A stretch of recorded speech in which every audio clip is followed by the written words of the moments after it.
next we have Cindy Gatlin from Delphi Private Advisors to talk to you about term sheets.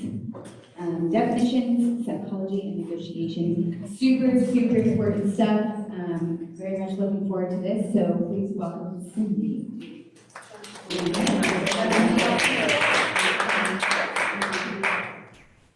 Thank you for having me. I've got to warn you, last night was a late night, so if I screw up on my numbers, it's because we're not in St. Louis.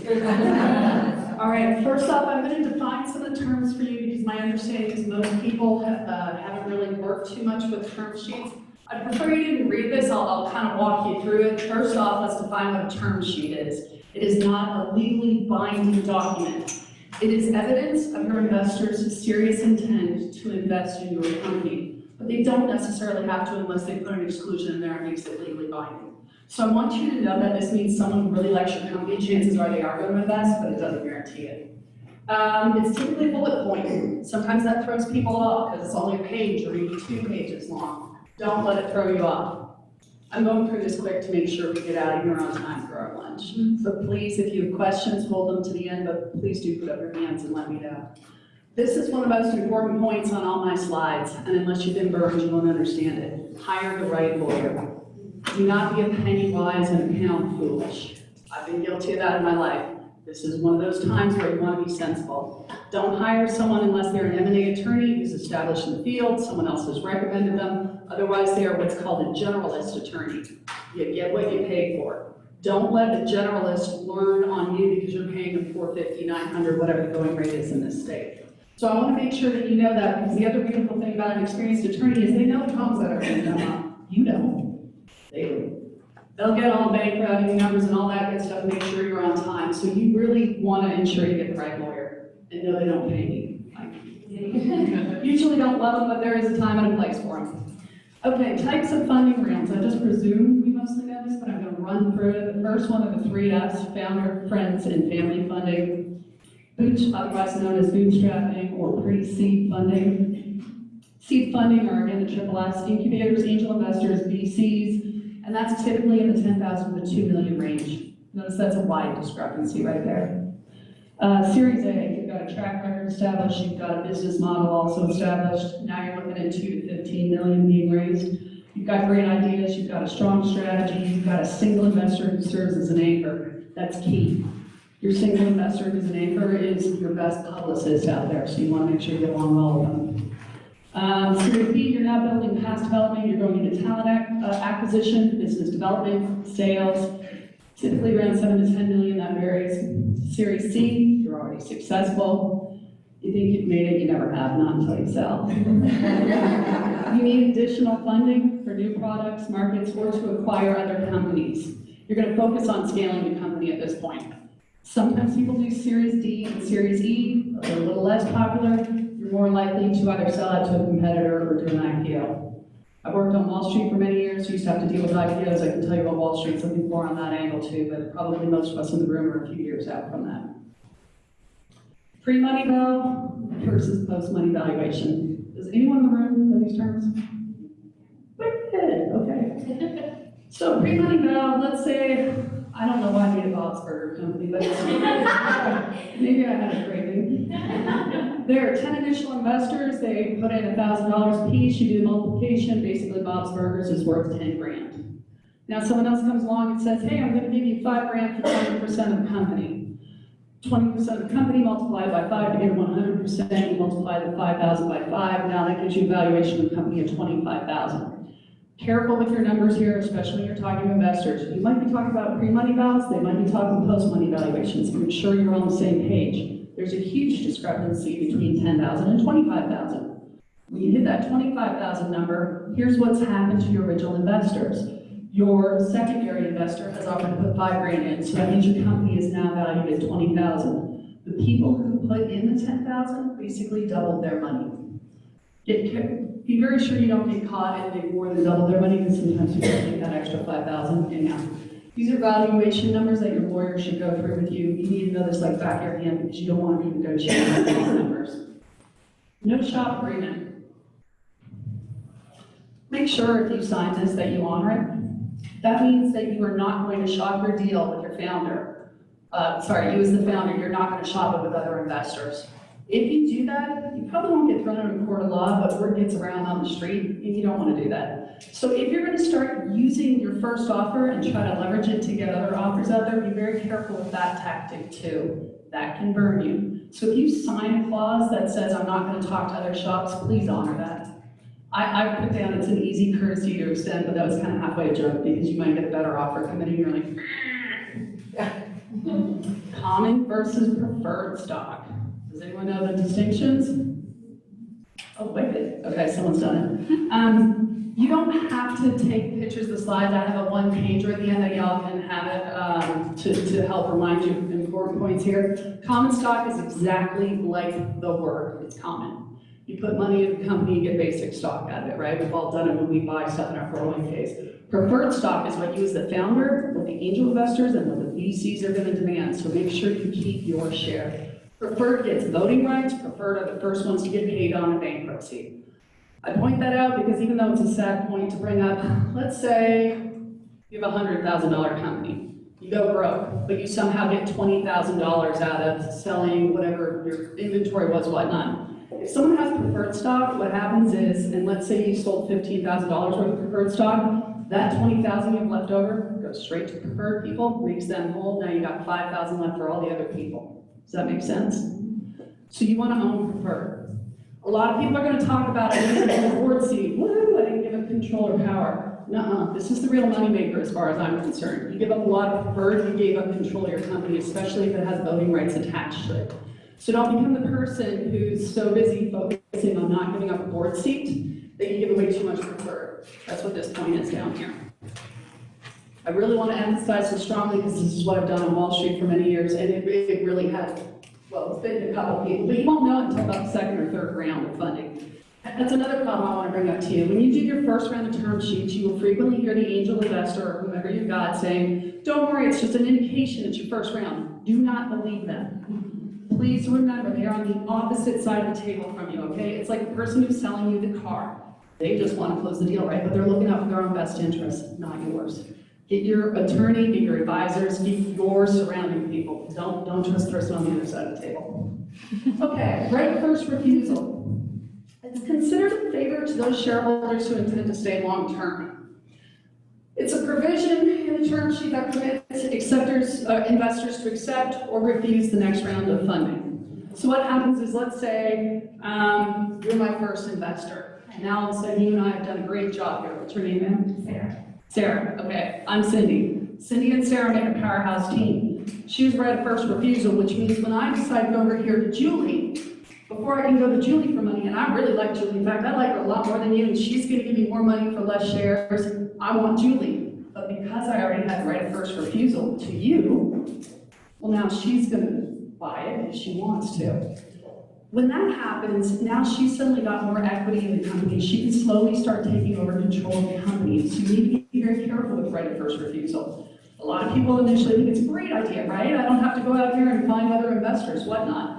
But it's still a diversification problem because now she's got primary control of my company. How did that happen? It was in my initial term sheet.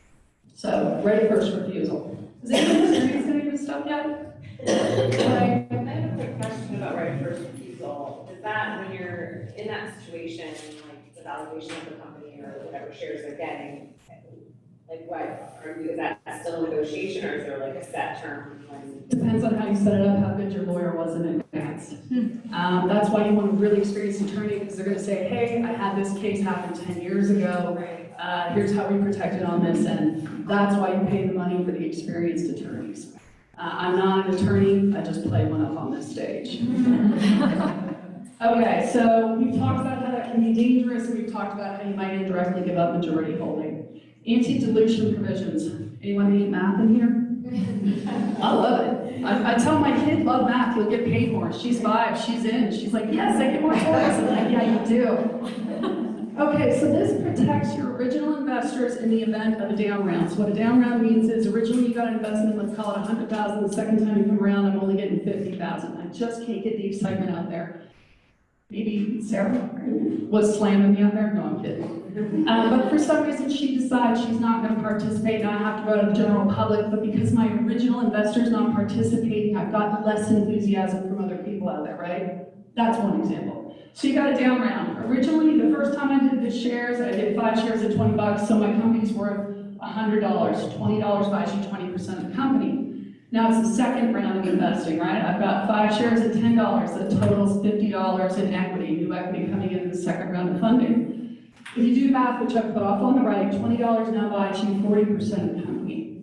So someone just bought more shares of your company for less dollars, right? So you have to be very careful about anti-dilution provisions. Again, from the founder's perspective, this is important, but I guarantee you the angel investors and the VCs probably already thought of that ahead of you. Yeah. Get a good lawyer.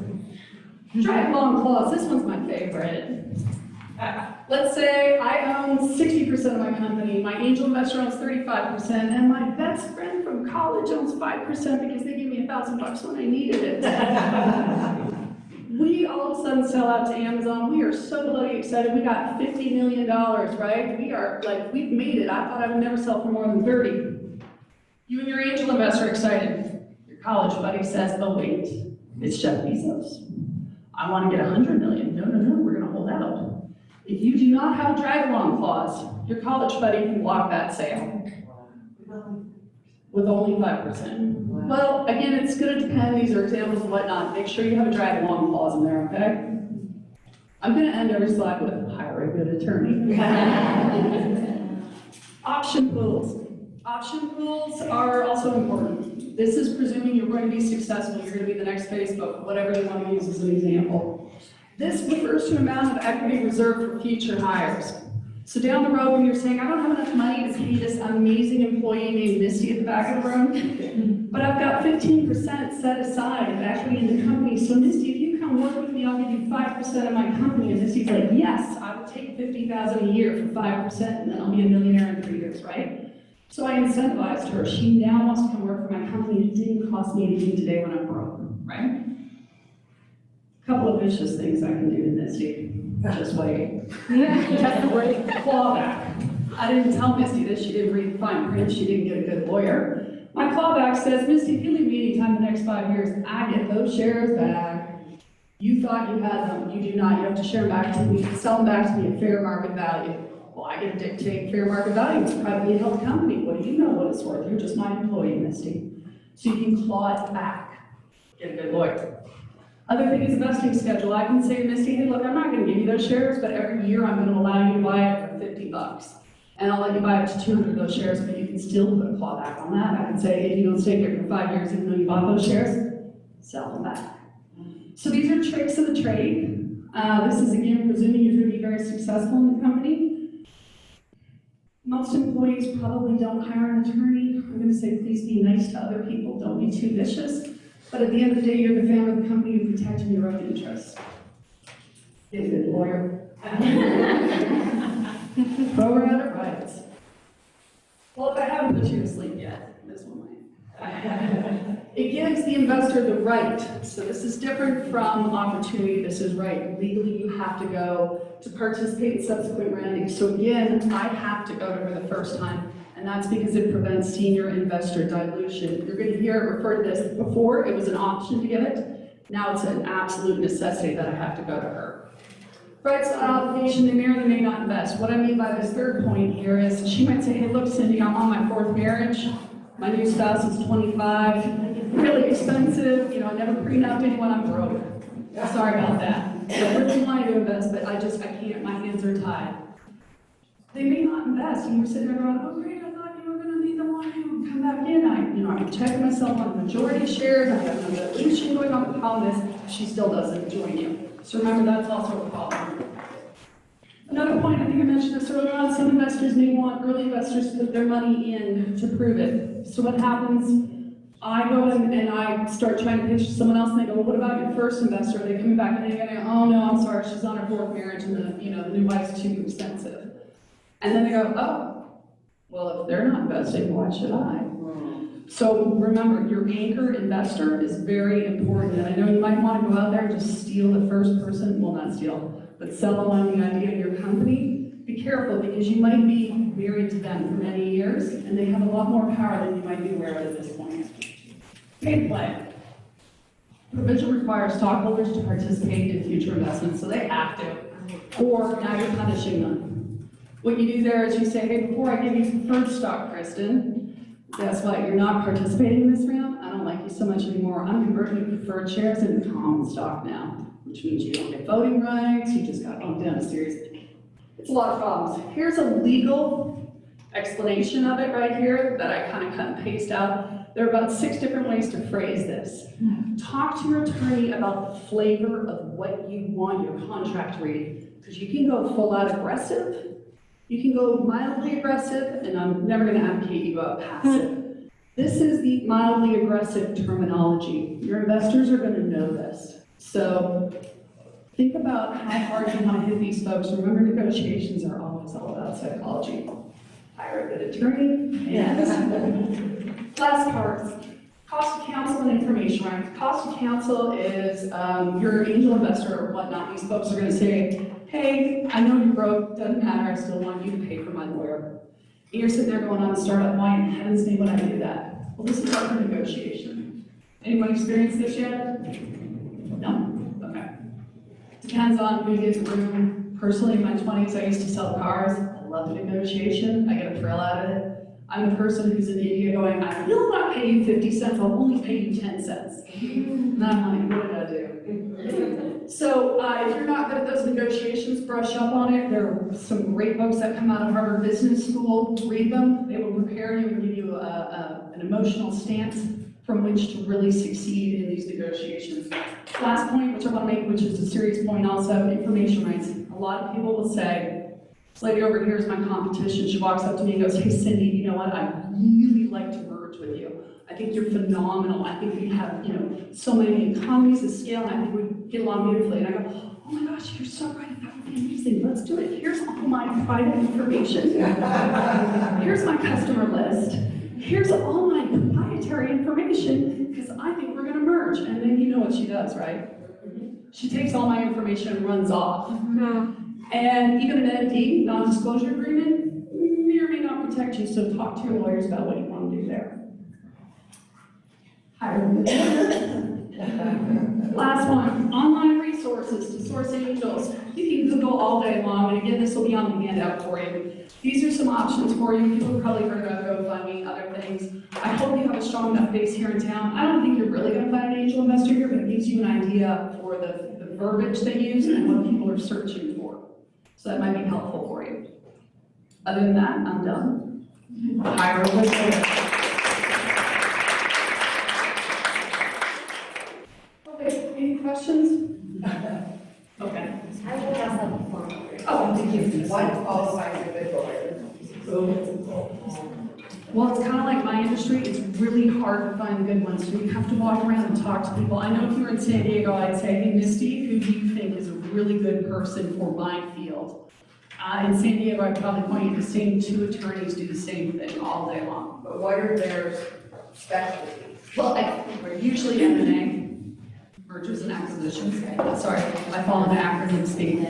And the way you typically find them is someone else will tell you, oh, hey, this person I used was terrible, or this person is actually worth $900 an hour. So the word on the street will help you out a lot more than you know, because you don't want to just go online and like Yelp review it. You really need to go out and find someone. I would think Maggie might actually be a great resource for that.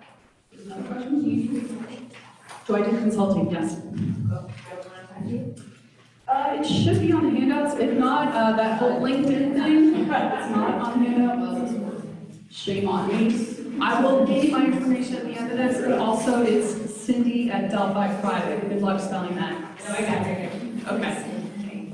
Question? You skipped warrants. I've seen it in a ton of. Oh, I skipped warrants? Oops.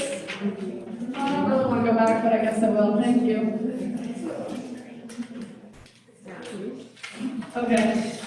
Similar to an option in the stock market, does anyone know what an option is? It's a right to buy or sell a stock without actually necessarily doing it. A warrant's very similar. It's the holder of right to buy a stock at a predetermined price.